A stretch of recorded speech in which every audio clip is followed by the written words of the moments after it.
السلام علیکم سامعین، امید ہے کہ آپ سب ٹھیک ہوں گے۔ جنت کے پتے کی قسط پیش خدمت ہے۔ آپ چینل کو سبسکرائب کریں اور اپنی رائے کا اظہار کامنٹ سیکشن میں ضرور کریں اور چینل کو لائک کریں، شیئر کریں۔ شکریہ۔ وہ یونیورسٹی کی عمارت کی بیرونی سیڑھیاں اتر رہی تھی جب اس کا موبائل بجا۔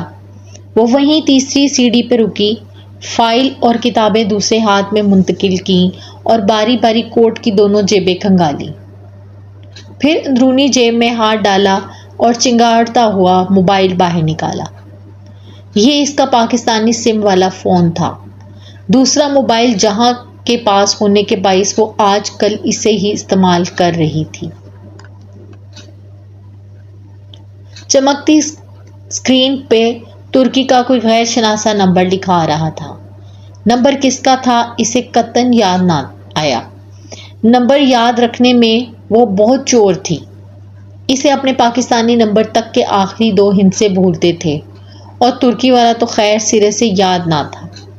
ہیلو، وہ فون کان سے لگائے ہوئے وہیں سیڑھی پہ بیٹھ گئی۔ کندھے سے بیگ اتار کے ایک طرف رکھا۔ جہاں تیرا نقشے قدم دیکھتے ہیں، خیاباں خیاباں ارم دیکھتے ہیں۔ آواز اجنبی تھی بھی اور نہیں بھی، مگر اس کا لوچ، اتار چڑھاؤ اور انداز سب شناسا تھا۔ وہ لب بھینچ گئی۔ عبدالرحمن بات کر رہا ہوں اور بات کرنے کی اجازت چاہتا ہوں۔ گو کہ وہ پڑھا لکھا لگتا تھا مگر انداز سے کہیں نہ کہیں ممبئی کے کسی نچلے طبقے کے شہری کی جھلک آتی تھی۔ کیا بات کرنی ہے آپ کو؟ آخر آپ مجھ سے چاہتے کیا ہیں؟ ملنا چاہتا ہوں۔ بتائیے، کیا یہ ممکن ہے؟ اس کی ریڑھ کی ہڈی میں ایک سرد لہر دوڑ گئی۔ ہتھیلیاں بے اختیار پسینے میں بھیگ گئیں۔ میں نہیں مل سکتی۔ کیوں؟ جس فون کال میں آپ کی دوست نے آپ کے کزن کو اپنے ساتھ چلنے کی آفر کی تھی، اس میں غالباً انہوں نے بیوک ادا کا ذکر کیا تھا۔ پرنسس آئی لینڈز، شہزادوں کے جزیرے۔ کیا آپ ادھر نہیں آ رہے؟ تو وہ اس کی کالز ٹیپ کر رہا تھا اور تبھی اس نے پاکستان والے موبائل پہ کال کی تھی۔ کیوں کہ وہ ترکی والے فون کے جہان کی تحویل میں ہونے کے بارے میں جانتا تھا۔ میں بیوقدہ نہیں جا رہی۔ آئندہ آپ نہ تو میرا پیچھا کریں گے نہ ہی میری کالز ٹیپ کریں گے، ورنہ میں آپ کی جان لے لوں گی، سمجھے؟ اس نے جھلا کے فون کان سے ہٹایا اور سرخ بٹن زور سے دبایا۔ موبائل آف ہو گیا۔ وہ گہری سانس لے کر اٹھ کھڑی ہوئی۔ جانے کب یہ شخص اس کا پیچھا چھوڑے گا۔ سمندر کی جھاگ بھری نیلی لہروں پر سے ہوا سرسراتے ہوئے گزر رہی تھی۔ وہ دونوں فیری کی بالکنی میں کھڑے سامنے سمندر دیکھ رہے تھے۔ جہان قدرے جھک کر ریلنگ پکڑے کھڑا تھا اور حیا گردن سیدھی اٹھائے لب بھینچے سامنے افق پہ دیکھ رہی تھی۔ ڈی جے ابھی ابھی کیمرہ لیے بالکنی کے دوسرے سرے تک گئی تھی، سو ان دونوں کے درمیان خاموشی چھا گئی تھی۔ وہ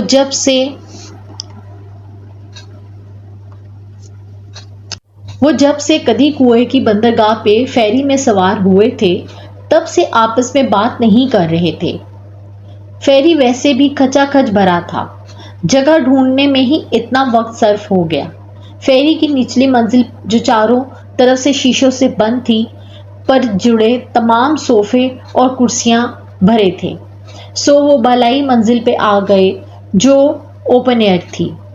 کھلا سا وسیع احاطہ جہاں ہر طرف صوفے اور کرسیاں تھیں مگر ایک نشست بھی خالی نہ تھی۔ ان کو بالآخر فیری کے کنارے پہ بنی تنگ سی بالکنی میں کھڑے ہونے کی جگہ ملی۔ وہ اتنی تنگ تھی کہ سمندر کی جانب رخ کر کے ایک وقت میں ایک بندہ ہی ریلنگ کے ساتھ کھڑا ہو سکتا تھا۔ بالکنی کی گیلری لمبی تھی اور لوگوں کی ایک طویل قطار وہاں کھڑی تھی۔ وہ دونوں بالکل دائیں طرف کے کونے میں تھے۔ ہوا بے حد سرد تھی، پھر بھی جہان سیاہ سویٹر کی آستین کوہنیوں تک موڑے ہوئے تھا، مگر اسے بے حد سردی لگ رہی تھی کہ اس نے سیاہ لمبے اسکرٹ کے اوپر صرف سرمئی سویٹر ہی پہن رکھا تھا، سو اب سیاہ سٹول کو سختی سے کندھوں کے گرد لپیٹ کر بازو سینے پہ باندھے رکھے تھے۔ Give me some sunshine, give me some rain۔ حیا کے بائیں جانب ریلنگ پکڑے انڈین لڑکیوں کا ایک گروپ کھڑا تھا۔ وہ لڑکیاں بہت سی تھیں اور کندھے سے کندھا ملا کر کھڑی تھیں، اور ان کی قطار بالکنی کے دوسرے سرے تک جاتی تھی۔ وہ کسی اسٹڈی ٹور پہ استنبول آئی ہوئی تھی اور اب چہرے کے گرد ہاتھوں کا پیالہ بنائے با آوازیں بلند لہک لہک کر گیت گا رہی تھی۔ تو مس روز بغیر بتائے اٹھ کر چلی گئی۔ تمہیں پتا ہے میں کتنی دیر استقلال اسٹریٹ میں تمہیں ڈھونڈتا رہا؟ وہ ریلنگ پہ جھکا سمندر کی لہروں کو دیکھتے ہوئے کہنے لگا۔ تو نہ ڈھونڈتے، حیا نے بے نیازی سے شانے اچکائے۔ ہوا سے اس کے بال اڑ اڑ کے جہان کے کندھے کو چھو رہے تھے، مگر وہ انہیں سمیٹنے کا تکلف بھی نہیں کر رہی تھی۔ اتنا غصہ؟ جہان نے گردن موڑ کر حیرت سے اسے دیکھا۔ وہ تنے ہوئے نقوش کے ساتھ سامنے دیکھتی رہی۔ ایسا بھی کچھ نہیں کہا تھا میں نے۔ اگر تمہیں خود شرمندگی نہیں ہے تو میں کیوں دلاؤں؟ میری جگہ کوئی بھی ہوتا تو وہ یہی پوچھتا۔ مجھے کسی اور سے کوئی سروکار نہیں ہے۔ سیگلز کا ایک غول پر پھڑپھڑاتا ان کے سامنے سے گزرا تھا۔ جہان سیدھا ہوا اور ہاتھ میں پکڑی روٹی کا ٹکڑا توڑ کر فضا میں اچھالا۔ ایک بڑے سے سیگل سمندری بگلے نے فضا میں ہی غوطہ لگا کر اسے اپنی چونچ میں دبا لیا۔ وہ خاموشی سے پانی کی نیلی سطح کو دیکھتی رہی۔ پانی میں گلابی جیلی فش تیر رہی تھیں۔ ان کے سر پانی کے اندر ہی تھے، مگر وہ اتنا شفاف تھا کہ وہ واضح دکھائی دیتی تھی۔ کیا میرا اتنا بھی حق نہیں ہے حیا؟ حیا کہ میں پوچھ سکوں کہ وہ شخص کیوں تمہارے پیچھے پڑا ہوا ہے؟ پوچھو، ضرور پوچھو، مگر اسی سے جا کر پوچھو۔ مگر میں نہیں جانتا کہ وہ کون ہے، میں بھی نہیں جانتی کہ وہ کون ہے۔ آج وہ جہان کے لیے وہی حیا سلیمان بن گئی تھی جو وہ ہر ایک کے لیے تھی۔ خود کو جس شخص کے سامنے جھکا لیا تھا، اب اسی کے سامنے اٹھانا بھی تھا۔ جینے دو کچھ پل تو جینے دو، وہ لڑکیاں لہک لہک کر گا رہی تھیں۔ ڈی جے بھی کہیں ان کے ساتھ تھی۔ اچھا آئی ایم سوری۔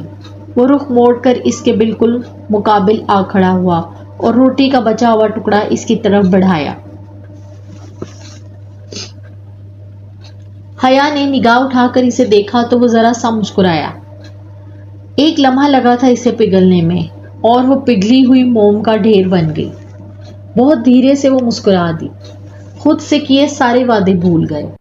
اوکے، اس نے روٹی کا ٹکڑا کھینچ کر توڑا اور اڑتے ہوئے بگلے کی سمت پھینکا۔ اس نے اسے فضا میں ہی پکڑ لیا۔ تمہارا ترکی بہت خوبصورت ہے جہان، مگر یہاں کے لوگ اچھے نہیں ہیں۔ اب وہ روٹی کے ٹکڑے کر کے فضا میں اچھال رہی تھی۔ اچھا، کیسے ہیں وہ؟ اکھڑ، بدلحاظ، بدتمیز، بد تہذیب، بے مروت، الٹے دماغ کے لوگ ہیں یہاں کے، وہ کہتی گئی اور وہ بے اختیار ہنستا چلا گیا۔ اور پاکستان کے لوگ کیسے ہوتے ہیں حیا سلیمان؟ خوب ہنس کر وہ بولا تھا۔ کم از کم ترکوں سے تو بہتر ہوتے ہیں۔ اس نے روٹی کا آخری ٹکڑا بھی دور اچھال دیا۔ جہان ابھی تک ہنس رہا تھا۔ Give me some sunshine, give me some rain, give me another chance to grow up again۔ لڑکیاں اسی طرح مگن سی گانا گا رہی تھیں۔ وہ تینوں ساتھ ساتھ بیوقدا کی اس بلکھاتی سڑک پر نیچے اتر رہے تھے۔ حیا ایک ہاتھ سے سٹول اور دوسرے سے اڑتے بالوں کو سمیٹ کے پکڑے ہوئے چل رہی تھی۔ اسے یوں لگ رہا تھا کہ وہ پرانے زمانوں میں واپس چلی گئی ہے، ایک قدیم جزیرے پہ جو ساری دنیا سے الگ تھلگ سمندر کے درمیان واقع تھا۔ وہ صدیوں پرانے شہزادوں کے جزیرے تھے اور وہ خود کوئی امر ہوئی شہزادی تھی۔ شہزادوں کے جزیرے یا پرنس آئی لینڈ۔ پرنس آئی لینڈ ترک میں عدالت، ادا یعنی جزیرے اور لار یعنی شہزادوں کے۔ مرمرا کے سمندر میں قریب قریب واقع 9 جزیروں کے گروہ کو کہا جاتا تھا۔ گئے وقتوں میں سلاطین اپنے تخت و تاج کے لیے خطرناک لگتے شہزادوں کو جلا وطن کر کے ان 9 جزیروں پہ بھیجا کرتے تھے، جس سے اس کا نام پرنس آئی لینڈز پڑ گیا۔ بیوک ادا ان میں سب سے بڑا جزیرہ تھا۔ بیوک یعنی بڑا اور ادا یعنی جزیرہ۔ بیوک ادا دنیا کے ٹریفک، رش اور ہنگامے سے دور ایک پرسکون چھوٹا سا جزیرہ تھا۔ وہاں گاڑیاں، بسیں اور دوسری آٹوز نہیں ہوتی تھی۔ سفر کرنے کے لیے قدیم وقتوں کی طرح گھوڑا گاڑیاں اور بگیاں تھیں یا پھر بائی سائیکل۔ ڈی جے اور جہان اس سے چند قدم آگے نکل گئے تھے اور وہ قدیم زمانوں کے رومانس میں کھوئی ذرا پیچھے رہ گئی تھی۔ وہ دونوں باتیں بھی کر رہے تھے، ان میں اب خاصی بے تکلفی ہو چکی تھی۔ جہان اسے ریسٹورنٹس کے متعلق کچھ بتا رہا تھا۔ یہاں بہت زیادہ اقسام کے کباب ملتے ہیں، غالباً 150 اقسام کے، اور یہ ریسٹورانٹ یا تو سوپ فری دیتا ہے یا ایپل ٹی۔ وہ بے توجہی سے ان کی باتیں سنتی قدم اٹھا رہی تھی۔ اس جگہ سڑک دونوں طرف سے ریسٹورنٹس میں گھری تھی۔ ان کے دروازے کھلے تھے اور سامنے برآمدے میں شیڈ تلے کرسیاں اور میزیں بچھی تھیں۔ سیاحوں کا ایک ہجوم ہر سو پھیلا تھا۔ سڑک کے وسط میں ایک جگہ مجمع سا لگا تھا۔ وہ تینوں بھی بے اختیار دیکھنے کے لیے رک گئے۔ سیاحوں کے درمیان گری وہ ایک خوبصورت سی ترک بچی تھی۔ وہ گہرے جامنی بغیر آستین فراک میں ملبوس تھی، گھنگریالے بال کندھے پر آگے کو ڈالے ہوئے تھے۔ وہ ریڈ کارپٹ پہ کھڑی کسی اداکارہ کی طرح کمر پہ ہاتھ رکھے ایک معصوم سا پوز بنائے کھڑی تھی، اور ارد گرد دائرے میں کھڑے سیاح کھٹا کھٹ اپنے کیمروں میں اس کی تصویریں مقید کر رہے تھے۔ وہ ہر تصویر کے بعد ذرا مختلف انداز میں کھڑی ہو جاتی اور چہرے پہ معصومیت طاری کیے کبھی آنکھیں پٹپٹاتی، کبھی ٹھوڑی تلے ہاتھ رکھتی، کبھی مسکراتی، کبھی ناک سکیڑتی۔ شاید 1-2 سیاح اس کی تصویر بنانے رکے ہوں گے تو دیکھا دیکھی مجمع لگ گیا ہوگا۔ وہ اور ڈی جے بھی فوراً اپنے کیمرے نکال کر تصویریں بنانے کھڑی ہو گئیں۔ اس بچی کے پوز اتنے پیارے تھے کہ تصویریں بنا بنا کر بھی ان کا دل نہیں بھر رہا تھا۔ تھوڑی دیر بعد حیا نے لمحے بھر کا توقف کرتے اپنا چہرہ اٹھایا تو دیکھا جہان ساتھ ہی کھڑا لب بھیجے قدرے ناگواری سے یہ سارا منظر دیکھ رہا تھا۔ وہ شانے اچکا کر پھر سے سیاحوں کے جھمگھٹے میں کھڑی بچی کی طرف متوجہ ہو گئی۔ یار عمر دیکھو اس کی، اور ایکشن کیسے مار رہی ہے۔ ڈی جے ہنستے ہوئے تصویریں کھینچ رہی تھی۔ دفعتاً مجمع کو چیر کر ایک لڑکی آگے بڑھتی دکھائی دی۔ اس نے لمبے اسکرٹ اور کھلے سویٹر کے اوپر بھورا سادہ اسکارف چہرے کے گرد لپیٹ رکھا تھا۔ اس کی رنگت سنہری تھی اور آنکھیں بھوری سبز۔ وہ 16-17 برس کی لگتی تھی۔ بائیں کوہنی پر اس نے ایک ٹوکری ڈال رکھی تھی جس میں جنگلی پھول تھے۔ وہ ماتھے پہ تیوریاں لیے آگے بڑھی اور سختی سے اس بچی کا بازو پکڑا۔ بچی گھبرا کر پلٹی اور جیسے ہی اس لڑکی کو دیکھا اس کے لبوں سے ہولے سے نکلا، عائشہ گل۔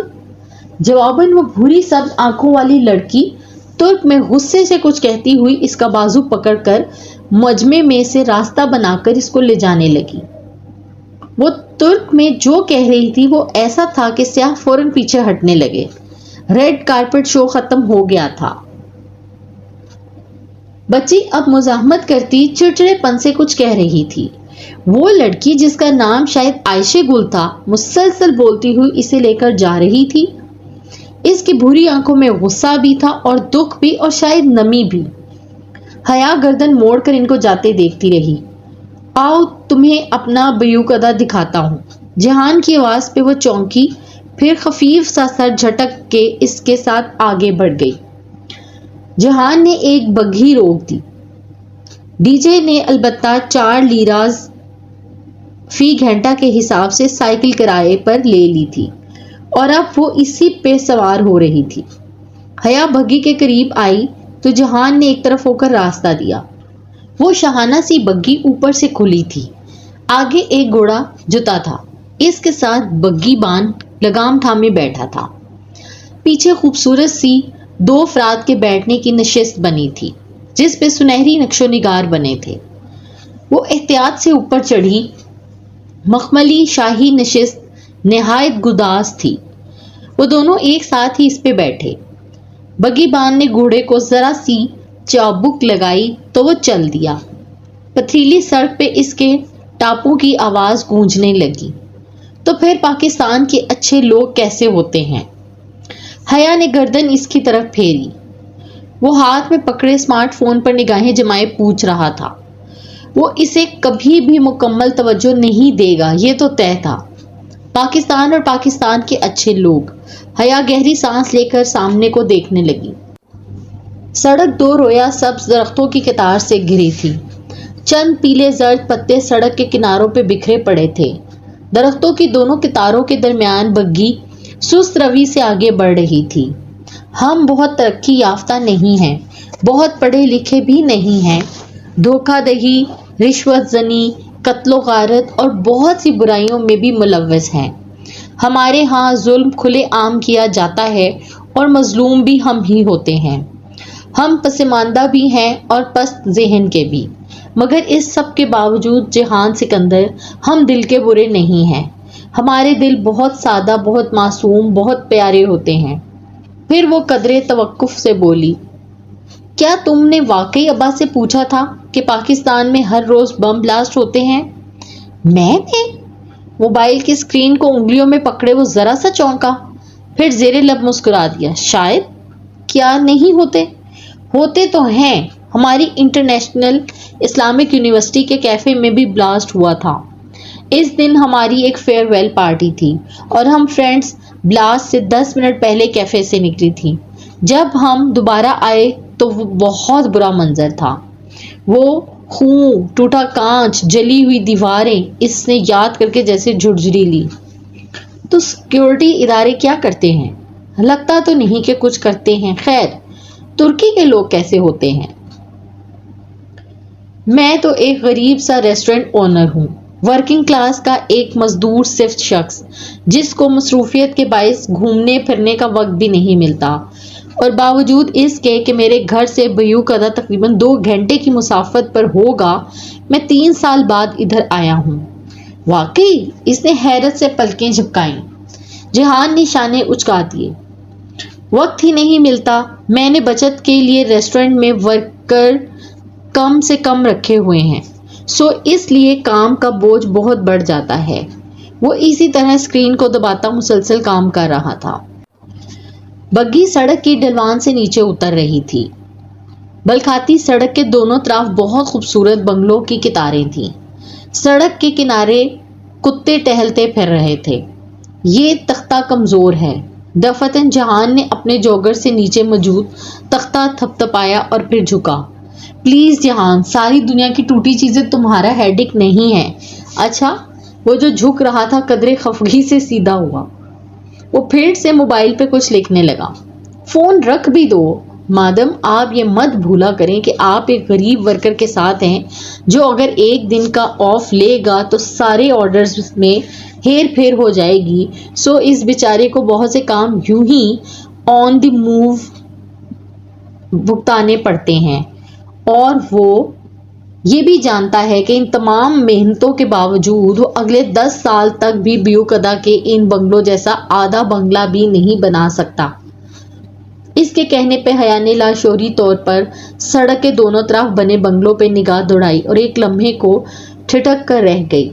دائیں اطراف جہان کے اس جانب جس بنگلے کے سامنے سے بگھی گزر رہی تھی وہ اتنا عالی شان اور خوبصورت تھا کہ نگاہ نہیں ٹکتی تھی۔ 4 منزلہ سفید اونچے ستونوں پہ وہ محل یوں شاہانہ انداز میں کھڑا تھا جیسے کوئی ببر شیر اپنے پنجوں پہ بیٹھا ہوتا ہے۔ اس کے چھوٹے سے باغیچے کے آگے ایک لکڑی کا سفید گیٹ تھا۔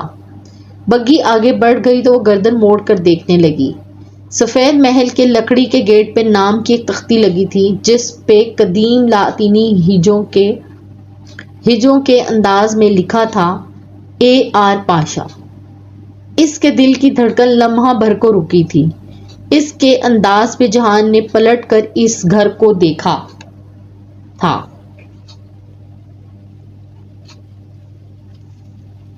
اب کیا تم ابھی سے میری جیب کا مقابلہ ان بنگلوں کے ساتھ کرنے لگی ہو؟ وہ چونکی پھر اس گیٹ کو دیکھا جو اب دور ہوتا جا رہا تھا، نہیں تو وہ سر جھٹک کر آگے دیکھنے لگی۔ پھر کتنی ہی گلیوں سے وہ خاموشی سے گزرے، یہاں تک کہ ایک جگہ جہان نے ترک میں کچھ کہہ کر کوچوان سے بگھی رکوا دی۔ ہم نے پورے جزیرے کا چکر لگانا تھا، پھر ابھی سے کیوں رک گئے؟ وہ اترنے لگا تو حیا بول اٹھی۔ نماز۔ جہان نے سامنے مسجد کی جانب انگلی سے اشارہ کیا۔ اچھا۔ وہ سر ہلا کر اٹھی، ایک ہاتھ روڈ پہ رکھا اور احتیاط سے پاؤں نیچے پائیدان پہ رکھ کر اتری۔ جہان پہلے ہی اتر کر مسجد کے دروازے کی طرف بڑھ گیا تھا۔ مسجد چھوٹی مگر صاف ستھری تھی۔ جہان مردوں والے حصے میں چلا گیا تو وہ وضو کر کے عورتوں کے پریئر ہال میں آ گئی۔ ہال کے ایک کونے میں ایک لڑکی بیٹھی تھی۔ اس کے سامنے ایک بچی اسی کے انداز میں بیٹھی دھیمی آواز میں کچھ کہہ رہی تھی۔ حیا نے گیلے بازوؤں کی آستین نیچے کرتے ہوئے بغور ان دونوں کو دیکھا۔ یہ وہی دونوں لڑکیاں تھیں جو ابھی 2 گلیاں چھوڑ کر سڑک پر اسے نظر آئی تھیں، جامنی فراک والی چھوٹی بچی اور دوسری بھورے اسکارف والی سنجیدہ لڑکی۔ بچی منت بھری شکایتی انداز میں اس لڑکی کے گھٹنے کو جو جوڑتی کچھ کہہ رہی تھی، مگر وہ لڑکی جس کا نام شاید عائشہ گل تھا نفی میں سر ہلاتی گویا مسلسل اس کی تردید کیے جا رہی تھی۔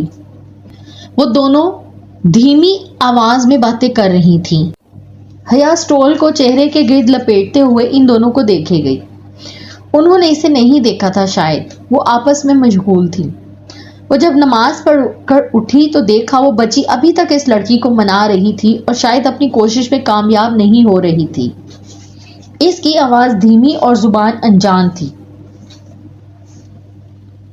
مگر کبھی کبھی وہ بے بسی بھرے انداز میں چیخ کر ذرا زور سے عائشہ گل پلیز کہہ اٹھتی تو حیا کو سنائی دے دیتا۔ ایک آخری نگاہ ان دونوں پہ ڈال کر وہ باہر آ گئی۔ مسجد کے برآمدے میں وہ تنہا نماز پڑھ رہا تھا۔ حیا ننگے پاؤں چلتی ہوئی برآمدے تک آئی اور ستون کے ساتھ ٹیک لگا کر کھڑی ہو گئی۔ ہوا سے اس کا سر پہ لیا سٹول سر کی پشت تک پھسل گیا تھا۔ سامنے چند قدم کے فاصلے پر وہ سجدے میں جھکا تھا۔ نیلی جینز اور سیاہ سویٹر جہان سکندر کا مخصوص لاپرواہ سا حلیہ۔ وہ ایک مسکراہٹ کے ساتھ سر ستون سے ٹکائے سے دیکھے گئی۔ وہ اب سجدے سے اٹھ کر تشہد میں بیٹھ رہا تھا۔ ہر کام پھرتی سے کرنے والا جہان سکندر کی نماز بہت ٹھہری ہوئی اور پرسکون تھی۔ وہ چونکہ اس سے ذرا پیچھے کھڑی تھی تو یہاں سے اس کا صرف ہلکا رخ ہی نظر آتا تھا، گردن کی پشت اور چہرے کا ذرا سا دایاں حصہ۔ وہ گردن جھکائے تشہد پڑھ رہا تھا، پھر اس نے دائیں رخ سلام کے لیے گردن موڑی تو حیا کو بالآخر اس کا چہرہ نظر آ گیا۔ وہ زیر لب مسکراتے اسے دیکھے گئی۔ دوسری جانب سلام پھیر کر اس نے دونوں ہاتھ دعا کے لیے اٹھائے۔ چند لمحے یوں ہی بیٹھا دعا مانگتا رہا، پھر ایک گہری سانس لے کر ہاتھ چہرے پہ پھیرتا وہ کھڑا ہوا اور واپس مڑا تو ستون کے ساتھ کھڑے دیکھ کر مسکرایا۔ تم انتظار کر رہی تھی؟ وہ ذرا سا مسکرا کر کہتا اس کی طرف آیا تو حیا نے اس بات میں سر ہلا دیا۔ وہ دونوں ساتھ ہی باہر آئے تھے۔ جہان چوکھٹ پر جب وہ جھک کر جوگر پہن رہا تھا تو حیا نے اسے پکارا، ہوں تم مذہبی ہو؟ تھوڑا بہت۔ وہ تسمے باندھ رہا تھا۔ لگتے نہیں ہو۔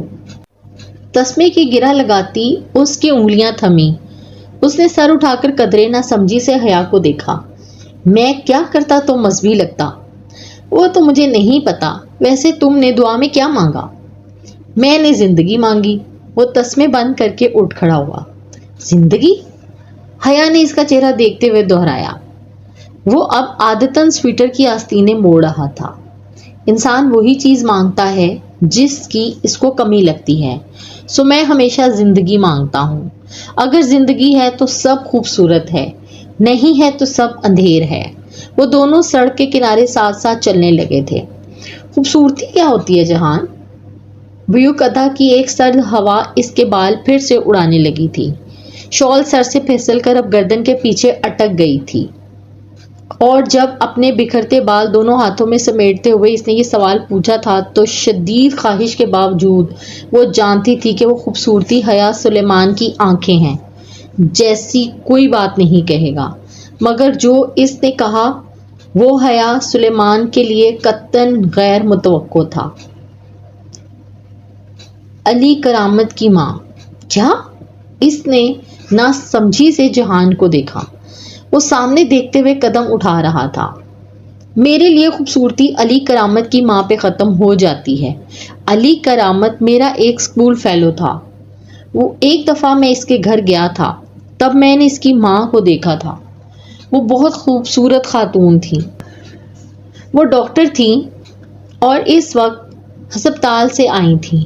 وہ تھکی ہوئی تھیں اور تب کچن میں کھڑی ٹیشو سے اپنا چہرہ تھپتھپا رہی تھیں۔ حیا، وہ چہرہ اتنا مقدس، اتنا خوبصورت تھا کہ میں بیان نہیں کر سکتا۔ اس کی بات پہ وہ چند لمحے خاموش سی ہو گئی۔ وہ ترک تھی یا پاکستانی؟ بہت دیر بعد وہ بولی، وہ سیاہ فام تھی، خالص سیاہ فام، اور حیا کے حلق تک میں کڑواہٹ گھل گئی۔ تاہم وہ خاموشی سے اس کے ساتھ قدم اٹھاتی رہی۔ یہ وہ واحد شخص تھا جس کے سامنے وہ جھک جاتی تھی، خاموش ہو جاتی تھی، کڑوے گھونٹ پی لیتی تھی اور پھر بھی موم بن جاتی تھی۔ اگر یہی بات کسی اور نے کہی ہوتی تو وہ اپنے ازلی تنتنے سے اس کو اتنی سناتی کہ ایسی بات کرنے کی وہ شخص دوبارہ ہمت نہ کرتا۔ حد ہو گئی، بھلا سیاہ فام کہاں اتنے حسین ہو سکتے ہیں؟ یا پھر شاید جہان کا مطلب یہ تھا کہ اسے حیا سلیمان کے مقابلے میں ایک بدصورت عورت بھی خوبصورت لگتی ہے۔ وہ زندگی میں پہلی دفعہ کسی بدصورت عورت کو سوچ کر حسد کا شکار ہوئی تھی، مگر چپ رہی۔ سپہر ڈھلنے لگی تو وہ واپسی کی تیاری کرنے لگی۔ بیوک ادا جزیرے کی گلیوں میں چل چل کر اب اس کے پاؤں دکھنے لگے تھے۔ ڈی جے واپسی پہ پھر سے بالکنی میں کھڑے ہونے کے لیے قطعی راضی نہ تھی، اور اس کا پورا ارادہ فیری میں گھس کر چاہے پیار سے چاہے لڑ جھگڑ کر مگر بیٹھنے کے لیے نشست ڈھونڈنے کا تھا۔ جہان کو ٹکٹ لینے میں خاصی دیر لگ گئی۔ 5 بجے والی فیری شام کی آخری فیری تھی، سو سیاحوں کا سارا ہجوم ٹکٹ کی کھڑکی کے آگے موجود تھا۔ اب اس کے بعد اگلا جہاز رات کے 8 بجے چلنا تھا، اور پھر اگلی صبح تک کوئی جہاز نہیں چلتا تھا۔ جو رہ گیا وہ جزیرے پہ رات بسر کرے یا پھر تیر کر واپس جائے۔ اگر تم دونوں اسی رفتار سے چلتی رہیں تو فیری نکل جائے گی اور تمہیں واقعی تیر کر واپس جانا پڑے گا۔ وہ ان دونوں کی سست روی پر خاصا جھنجھلا کر بولا تھا۔ جواباً وہ قدرے خفت سے ذرا تیز چلنے لگی۔ بندرگاہ کھچا کھچ سیاحوں سے بھری ہوئی تھی۔ وہ تینوں اس رش میں بامشکل راستہ بناتے آگے بڑھ رہے تھے۔ جہان آگے تھا اور وہ دونوں پیچھے۔ اسے اب اپنے ریسٹورنٹ کی فکر ہونے لگی تھی۔ پراپرٹی کی مالکہ نے آ کر پھر سے کوئی ہنگامہ کیا تھا۔ جہان اسے اس سارے معاملے پہ قدرے پریشان اور متاسف لگا تھا، گو کہ وہ تاثرات چھپانے کی مکمل کوشش کر رہا تھا، مگر وہ اس کا ہر رنگ اب پہچاننے لگی تھی۔ وہ تینوں فیری کی طرف جاتے بورڈ کی جانب بڑھ رہے تھے جب کسی نے حیا کی کونی کو ذرا سا چھوا۔ Madam, madam! وہ ٹھٹک کر رکی اور گردن موڑی۔ اس کے عقب میں ایک 12-13 برس کا ایک ترک لڑکا کھڑا تھا۔ وہ کوئی ٹھیلے والا تھا۔ اس نے گردن کے گرد اور دونوں ہاتھوں میں بہت سے ہار اور موتی کی لڑیاں ڈوریوں میں باندھ کر اٹھائی ہوئی تھیں، اور اب وہ لڑیوں کا ایک گچھا حیا کے چہرے کے سامنے کر کے دکھاتا ترغیب دلانے کی کوشش کر رہا تھا۔ وہ کبھی نہ رکتی، مگر وہ موتی اور ان کی چمک اتنی خوبصورت تھی کہ اسے ٹھہرنا ہی پڑا، اور وہ بے اختیار وہ لڑیاں انگلیوں میں اٹھا کر الٹ پلٹ کر دیکھنے لگی۔ وہ بالوں میں پرونے والی لڑیاں تھیں اور اتنی حسین تھیں کہ چند لمحوں کے لیے وہ لمبے بالوں کی دیوانی لڑکی ارد گرد کو فراموش کر بیٹھی۔ حیا حیا، جہان دور سے اسے آوازیں دے رہا تھا۔ اس نے سر اٹھا کر دیکھا۔ جہان اور ڈی جے فیری کے تختے پر چڑھ چکے تھے اور اب جھنجھلاہٹ بڑی کوف سے اسے بلا رہے تھے۔ ایک منٹ، وہ انگشت شہادت اٹھا کر ان کو رکنے کا اشارہ کرتی پلٹ کر جلدی جلدی لڑیاں دیکھنے لگی۔ How much? اس نے 2 لڑیاں الگ کر کے پوچھا۔ 10 لیرہ 10 لیرہ، یہ تو بہت زیادہ ہیں۔ اس نے خفی سے بچے کو دیکھا۔ پیچھے جہان اسے ناگواری بھرے انداز میں پھر سے آواز دے رہا تھا۔ تم جاؤ، جگہ تلاش کرو، میں 2 منٹ میں آ رہی ہوں۔ اس نے ان کو مطمئن کرنے کے لیے جانے کا اشارہ کیا۔ ان تک آواز شاید پہنچ گئی تھی، تب ہی وہ دونوں سر ہلا کر مڑے اور فیری کے اندرونی راستے کی جانب بڑھ گئے۔ فیری نکلنے میں ابھی 3 منٹ تھے اور وہ ان 3 منٹوں کو ضائع نہیں کرنا چاہتی تھی۔ 7 لیرہ، اس نے حتمی انداز میں لڑکے کو کہا اور پیسے نکالنے کے لیے سنہری کلچ کھولا۔ اس سے قبل کہ وہ نوٹ نکالتی، لڑکے نے ایک دم پرس جھپٹا اور بھاگ کھڑا ہوا۔ لمحہ بھر کو اسے سمجھ نہیں آئی کہ ہوا کیا ہے، اور جب سمجھ آیا تو وہ رکو رکو میرا پرس، وہ چلاتی ہوئی اس کے پیچھے لپکی۔ جہان، ڈی جے فیری اس افتاد میں اسے سب بھول گیا۔ لڑکا پھرتی سے بھاگتا جا رہا تھا۔ سیاح افراتفری میں فیری کی طرف بڑھ رہے تھے۔ کسی کے پاس توجہ کرنے کو وقت نہ تھا۔ وہ تیز قدموں سے دوڑتی اس لڑکے کے پیچھے آئی۔ وہ بازار کی طرف مڑ گیا اور اب ایک گلی کے عین وسط میں کھڑا تھا۔ حیا جیسے ہی بھاگتی ہوئی اس گلی میں داخل ہوئی، لڑکے نے چونک کر اسے دیکھا اور پھر سے بھاگ کھڑا ہوا۔ رکو رکو، وہ غصے سے چلاتی اس کے پیچھے دوڑ رہی تھی۔ لڑکا خاصا پھرتیلا لگ رہا تھا، مگر وہ اتنا تیز نہیں بھاگتا تھا۔ 3 گلیاں عبور کر کے وہ اس رہائشی علاقے میں داخل ہوا اور سرپٹ دوڑتا ہوا دائیں طرف کی قطار کے بنگلوں میں سے ایک کا گیٹ عبور کر گیا۔ وہ ہانپتی ہوئی اس گیٹ تک آئی۔ گیٹ نیم وا تھا۔ لڑکا اندر ہی کہیں گیا تھا۔ دور کہیں فیری نکل چکی ہے۔ ڈی جے اور جہان جزیرے سے چلے گئے تھے اور وہ ادھر تنہا ہی رہ گئی تھی۔ لیکن یہ وقت وہ سب سوچنے کا نہیں تھا۔ اسے اپنا پرس اور پاسپورٹ واپس لینا تھا۔ ہر صورت اس نے ایک لمحے کو اس نیم وا گیٹ کو دیکھا اور پھر اس کے پیچھے کھڑے اس عالی شان سفید محل کو، اور پھر تیزی سے اندر آئی۔ یہ وہی سفید محل تھا جو اس نے دوپہر میں دیکھا تھا۔ چھوٹے سے باغیچے میں خاموشی چھائی تھی۔ شام کے پردے اب نیلے پڑ رہے تھے۔ وہ پھولتے سانس کو ہموار کرتی متذبذب سی چلتی بنگلے کے داخلی دروازے تک آئی اور بیل کی تلاش میں ادھر ادھر دیکھا۔ لکڑی کا اونچا منقش دروازہ قدیم طرز کا بنا تھا۔ اس کے آس پاس بیل نامی کوئی شے نہ تھی۔ وہ کیا کرے؟ یوں منہ اٹھا کر کسی کے گھر میں کیسے گھس جائے؟ مگر وہ بھی تو اسی گھر میں چھپنے کی نیت سے داخل ہوا تھا۔ اسے بہرحال اندر جانا تھا۔ تو کیسی لگی آپ کو یہ کہانی؟ کمنٹ میں ضرور بتائیے گا۔ ایسے بہت سے افسانے اور ناول سننے کے لیے میرے چینل ناولز ہی ناول کو سبسکرائب کریں اور گھنٹی کا بٹن ضرور دبائیں۔ لائک کریں، شیئر کریں اور کامنٹ کرنا مت بھولیں۔ شکریہ۔